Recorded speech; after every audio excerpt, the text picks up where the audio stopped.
visit of Japanese Prime Minister Fumio Kishida, and who is who will be addressing a joint session of the Philippine Congress, I think at 11 a.m. today, and who also had a meeting with President Ferdinand o Bongbong Marcos yesterday at Malacanang.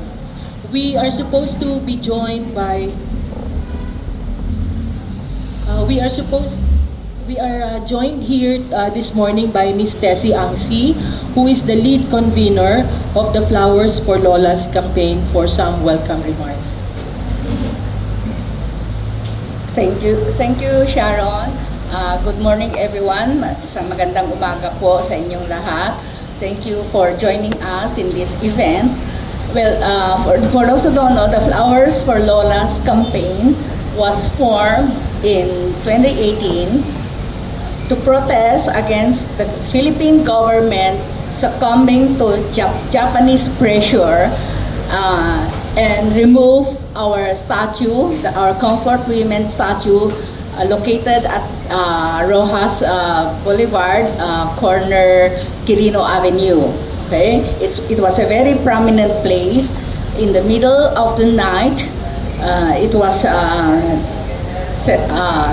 removed secretly, and until now, our efforts to retrieve that statue has not succeeded. So, but that event, that removal of the statue, pushed us to organize ourselves into an aggregation called Flowers for Lolas campaign.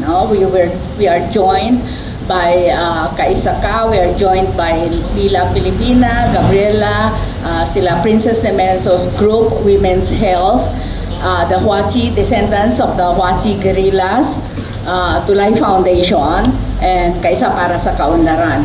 Okay, so the Flowers for Lolas campaign organized many activities, forums, rallies, protest rallies, several talks, exhibits on the comfort women in universities and many other organizations. We are happy that that removal of the statue gave us this chance to increase awareness on the issue of the comfort women that our Philippine government refused to recognize and acknowledge.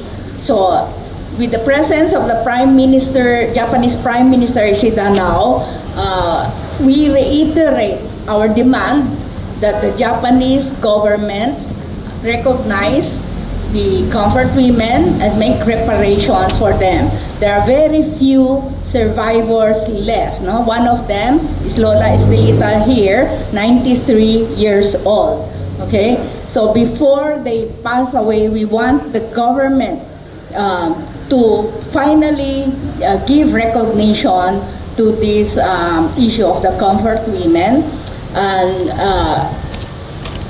and we protest that it is not true that the government announcement that reparations had already been given in 1945 is not true.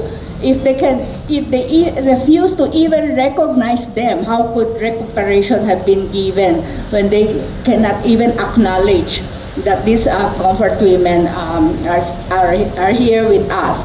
So later on, Attorney Virgie Suarez will talk about the CEDAW resolution forcing our Philippine government to take action on this issue. It was passed only last March 8, 2023. So what happened? What is the government's reaction to this CEDAW resolution? Instead of acting on it, they continue to deny and refuse to acknowledge these comfort women.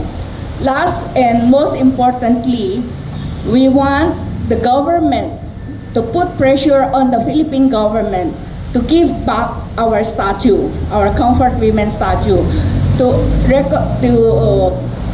build memorials and shrines recognizing and commemorating these women victims of aggression during the Japanese War. Before they pass on, we want the government itself also to give reparations, not only the Japanese government, but the Philippine government itself. We allowed Japan to put up memorials and shrines honoring their dead soldiers who killed, tortured, raped our men, women, children. We allowed them to put up these shrines and statues.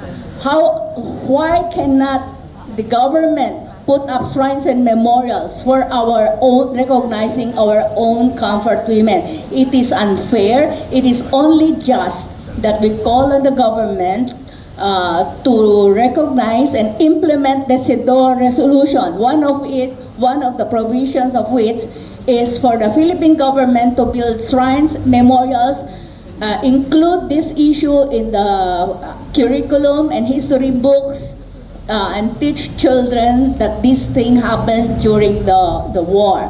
So thank you for your presence, and we hope this call will be heeded once and for all by our government before the last of the survivors are gone from our midst. Thank you.